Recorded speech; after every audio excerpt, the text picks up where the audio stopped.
사랑하는 성도 여러분, 12월 8일 월요일 아침입니다. 하나님의 은혜와 평강이 함께하기를 축복합니다. 좋아요, 구독 꼭 눌러주세요. 우리 참만 성도 큐티하는 그날까지 함께 달려가도록 하겠습니다. 오늘 우리에게 주신 하나님의 말씀은 여호수아 15장 13절에서 19절까지 말씀인데요. 우리 13절의 말씀을 같이 읽도록 하겠습니다. 여호와께서 여호수아에게 명령하신 대로 여호수아가 기럇 아르바 곧 헤브론을 유다 자손 중에서 분깃으로 여분네의 아들 갈렙에게 주었으니 아르바는 안악의 아버지였더라. 아멘. 믿음으로 도전하고 은혜를 구하는 사람들에게 하나님은 그 공동체와 생명을 살리는 풍성한 은혜를 주신다라는 것을 오늘 우리 본문을 통하여서 말씀하고 있습니다. 노장 갈렙에 대한 갈렙에게 그 할당되어져 있는 그 기업, 그 기업을 주시는 내용들을 우리가 살펴봅니다. 하나님께서 여호수아를 통하여서 이스라엘 백성들에게 제비뽑기를 통하여서 땅을 기업으로 물려주시는데요. 제일 먼저 물려받은 사람들이 바로 이 유다 지파입니다. 유다 지파에게 속해 있는 갈렙 역시 그도 이제 유다 지파에 속해 있기 때문에 그가 원하는 땅이 있었죠. 그 땅은 바로 비전의 땅이었습니다. 그러나 그 비전의 땅은 아주 풍족하고 좋은 땅은 아니에요. 그 땅은 바로 영적으로 비전의 땅이죠. 헤브론입니다. 이 헤브론은 난공불락 안악 자손들이 살고 있는 아주 그 견고한 성입니다. 그런데 그 땅을 달라고 하는 거예요. 나이가 85세입니다. 왜 그 땅을 달라고 합니까? 그는 바로 비전의 땅을 꿈꾸고 있었기 때문에 그래요. 45년 전으로 거슬러 올라갑니다. 45년 전에 그들이 가데스 바네아에서 기럇 아르바 헤브론을 정탐했을 때에 그 땅의 사람들이 너무 그 땅 안악 자손 그 자체가 키가 3m 정도 된다고 해요. 그러니까 이렇게 엄청나게 기럇 아르바라고 그렇게 이야기하잖아요. 그래서 이들이 키가 너무 크고 장대하니까 이스라엘 정탐꾼들이 모두가 다 뒤로 나자빠진 거 아니겠습니까? 그래서 그들은 도저히 그들을 우리가 물리칠 수 없다라고 이야기했지만 여호수아와 갈렙만은 아니다. 하나님이 우리와 함께 하시면 그 땅이 문제가 되는 게 아니다. 환경이 문제가 아니다. 누가 함께 하느냐가 중요한 것이죠. 그래서 이 비전과 이 꿈을 언제나 잊지 않고 있었던 거예요. 그래서 45년 동안 간직하고 있었고 그것이 현실화되는 그런 역사적인 현장을 오늘 경험하게 된 것이죠. 자, 꿈은 믿음의 선언은 그것이 현실화되는 것이죠. 그래서 하나님 안에서 은혜를 비전을 꿈꾸고 나아가는 사람들은 그 비전이 현실로 되는 줄로 믿습니다. 그래서 하나님께서 여호수아에게 말씀하시기를 그 땅 줘라 그랬어요. 기럇 아르바 헤브론을 유다 자손 중에 분깃으로 누구에게? 여분네 아들 갈렙에게 줘라 그랬어요. 그 땅을 받았는데 그 땅은 원래 아르바는 안악의 아버지였더라. 이 아르바는 기럇 아르바. 그래서 안악 사람들 중에서 가장 큰 사람들이 그곳에 살고 있었다 그랬어요. 그래서 45년 전에 비전을 가졌는데 그 비전이 현실이 되었다 그랬어요. 현실로 이루어지는 것이 바로 하나님의 역사입니다. 우리가 믿음으로 꿈꾸고 믿음의 소망을 잃지 않는다면 그 비전이 현실화되고 하나님께서 그것을 이루어 주신다는 것입니다. 자, 이렇게 해서 이제 안악을 점령하게 되는데요. 자, 그곳에 있는 안악의 세 아들이 있습니다. 안악의 소생, 그 세 아들, 곧 세세와 아히만과 달메를 쫓아냈다 했어요. 이들이 얼마나 장성한 장군이겠습니까? 그런데 쉽게 쫓아냅니다. 85세임에도 불구하고 그럼에도 불구하고 여전히 그는 일관되게 하나님 앞에 충성된 마음과 믿음이 있었기 때문에 이 모든 일들을 감당할 수 있었던 것이죠. 그에게는 노장, 그 나이가 문제가 되지 않는다는 거죠. 하나님의 비전을 실현하는 데 있어서는 나이가 문제가 아니라 바로 열정, 하나님에 대한 충성, 믿음 이거 있으면 되는 거죠. 그렇게 해서 결과적으로 그 땅을 차지하게 되었고 그곳에 있는 사람들을 내쫓게 되었습니다. 자, 이곳에서 이제 더 올라가서 멈추지 않습니다. 확장됩니다. 더 넓게 하나님의 나라를 그들에게 주어진 땅을 점령해 나가는데 바로 더빌이라는 곳입니다. 더빌이라는 곳을 점령하는데 이것은 바로 기럇세벨이라고도 이야기해요. 책의 도시, 자, 서기관의 도시. 그러니까 책들이 아마 그곳에 보관되어 있지 않나 이렇게 보는 겁니다. 근데 그 길을 하는 데 있어서 갈렙이 나이가 85세잖아요. 아무리 기력이 세다 할지라도 본인이 나서는 것보다는 또 젊은 세대들이 함께 일을 해주면 얼마나 좋습니까? 내가 노장이지만 그렇지만 그 일을 주의 일을 우리 미래 세대들에게, 다음 세대들에게 그것을, 그 비전들을 이끌어내고 함께 동참하게 하는 것도 리더의 중요한 역할이죠. 내가 직접적으로 몸으로 막 앞장서서 하는 것도 중요한 역할이지만 사람을 만들어서 세워서 그 일을 하게 하는 것도 같은 비전을 공유하는 거잖아요. 같이 가는 거잖아요. 그래서 이 기라세벨에 대하여서 갈렙이 이런 이야기를 합니다. 이 기라세벨을 점령하는 자에게는 내 딸 악사를 주겠다 그랬어요. 예쁜 또 모양이죠. 자, 그래서 갈렙의 아우가 그나스인데요. 그나스의 아들이 있어요. 그 조카 온니엘이 제가 가겠습니다. 이렇게 이제 선언한 겁니다. 그것을 점령함으로써 갈렙이 이제 자기의 딸, 갈렙의 딸 악사를 온니엘에게 주게 됩니다. 자, 이렇게 해서 비전을 품은 사람들이 또 비전을 나누고 비전을 세우고 또 비전에 대해서 함께 공유하고 순종함으로써 그 비전의 열매를 거두는 그런 은혜를 잊게 되는 거죠.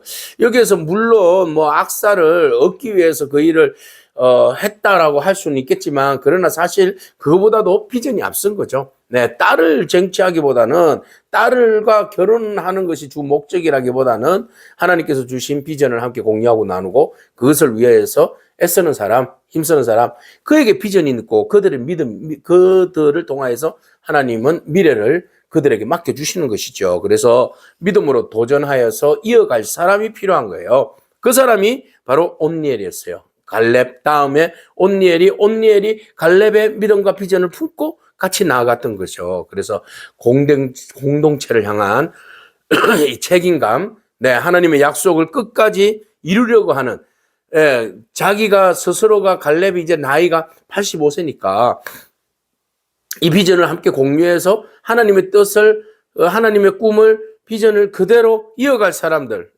다음 세대에게 그것을 유산으로 넘겨주는 신앙, 유산으로 넘겨주는 비전의 사람, 이것이 바로 오늘 우리가 품어야 할 마음인 줄로 믿습니다. 자, 그것을 또 수용하고 받아들이는 세대도 중요하죠. 비전을 제시하고 비전을 받고 행동으로 옮기는 것 너무 중요합니다. 그렇게 해서 온니엘이 그 일에 앞장서서 나아갔기 때문에 결국은 온니엘이 누굽니까? 사사시대 때 제일 첫 번째 사사가 되잖아요. 그래서 40년 동안 이스라엘을 통치하는 그런 왕 같은 존재가 바로 온니엘이잖아요. 그러니까는 그가 벌써 준비되어 있는 거죠. 미래를 품고 비전을 품고 나아가는 그런 준비된 사람이었습니다. 자, 그들을 통하여서 갈렙에게 준 땅을 확실하게 이제 차지하게 됩니다. 자, 믿음의 도전 쉽지는 않지만 그러나 약속을 붙들면 하나님께서 그에게 승리를 주신다. 네, 믿음의 도전 어렵지만 한번 도전해 보는 겁니다. 도전할 때에 하나님께서 승리를 주시는 거죠. 일하는 자에게 하나님 일을 맡기시잖아요. 비전을 품고 도전하고 믿음으로 나아가는 자들에게 하나님 역사하시잖아요. 갈렙이 그랬고 또 온니엘이 그렇게 되었습니다. 자, 이렇게 해서 이제 악사와 결혼하게 되었는데 악사가 결혼하게 되었고 온니엘에게 시집을 갑니다. 그런데 그가 이런 이야기를 하죠. 악사가 출가할 때 그에게 청합니다. 자기 아버지에게 밭을 우리가 내 몫을 좀 밭을 좀 주십시오. 네, 우리도 먹고 살아야 되지 않겠습니까? 그렇게 이제 하고 나기 위해서 내림에 갈렙이 그에게 묻습니다. 네가 무엇을 원하느냐라고 묻습니다. 그러자 내게 복을 주십시오 그랬어요. 어떤 복을 줄까 그랬어요. 나를 네겝 땅으로 보내시오니 네겝이라는 땅을 이제 좀 척박한 땅이잖아요. 그죠? 네. 남쪽에 있는 좀 건조한 땅, 척박한 땅이에요. 그래서 그 땅을 우리에게 보내주시는데, 근데 중요한 것은 그곳에 샘물도 윗샘과 아랫샘이 있는데, 그것도 저에게 주십시오. 라고 이야기를 합니다. 그래서 갈렙이 윗샘과 아랫샘도 주었다라는 겁니다. 그러니까 땅이 중요한 게 아니라 땅을 개간하고 그곳에 생명을 불러일으킬 수 있는 근원의 물까지도 달라는 거예요. 굉장히 지혜로운 여인이죠. 그래서 우리에게 있어서 단순히 어떤 땅의 소유가 문제가 아니라 소유된 것을 잘 이렇게 세울 수 있는, 잘 이렇게 세울 수 있는, 그것을 보존할 수 있는 그런 능력도 또한 필요한 것이죠. 우리가 중요한 것은 그 물질이 아니라 예, 어떤 그 영적인 유산들, 어떻게 영적인 것들을 잘 일으켜 세워 나가는 그 힘, 그 방법, 그 기술, 그 은혜가 필요한 겁니다. 그래서 이 여인은 알았어요. 예, 하나님이 주시는 이 은혜 없이는 이 메마른 땅은 우리가 살아갈 수 없다. 예. 이 샘물은 은혜와 같아요. 성령과 같아요. 그죠? 그래가지고 우리가 살아갈 때에 무미건조하게 땅만 있으면 무슨 소용이 있어요. 샘물이 있고 솟아나고 그것으로 생명력이 넘쳐나야지 사는 거죠. 자, 이것을 바로 온니엘의 딸 악사가 요구했어요. 자, 믿음의 도전은 우리가 다음 세대들에게도 유산으로 이어지게 됩니다. 또 하나님은 믿음으로 응답하는 자를 세우십니다. 지혜로운 강구는 생명을 살리는 역사가 있게 되는 거죠.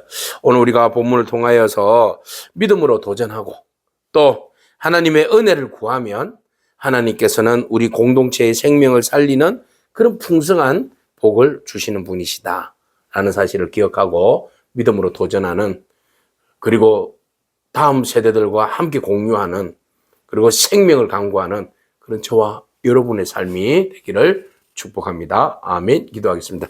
주님 감사합니다. 도전하는 믿음의 사람들의 모습을 바라봅니다.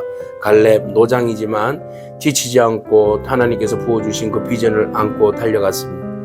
하나님, 그것을 혼자 유지하지 아니하고 또 다음 세대들을 불러 일으켜서 각성하게 하고 그 비전을 공유하고 나누게 함으로써 또 온니엘이 그것을 유산으로 삼아서 이스라엘을 위하여서 열정적으로 달려가는 그 아름다운 모습을 또한 공유하게 하심을 바라봅니다. 하나님께서 주시는 유업이, 유산이 참 귀한 것이지만 그것이 그저 땅으로만 존재하는 것이 아니라 그것이 생명력이 있는 땅이 되기를 원하여서 악사가 아버지에게 윗샘과 아랫샘을, 샘물을 요구했던 것처럼 오늘 우리에게 성령의 풍성한 은혜를 더하여 주셔서 우리가 예수 그리스도의 진리의 말씀과 비전과 꿈을 안고 나아가는데 더 풍성해지고 더 기름지고 더 성령 안에서 충만한 능력이 되어질 수 있도록 하나님 우리의 삶을 축복하여 주시고 기름 부어 주시옵소서. 감사드립니다. 예수님에게 하신 이름으로 기도합니다. 아멘. 오늘도 믿음으로 승리하길 축복합니다. 아멘.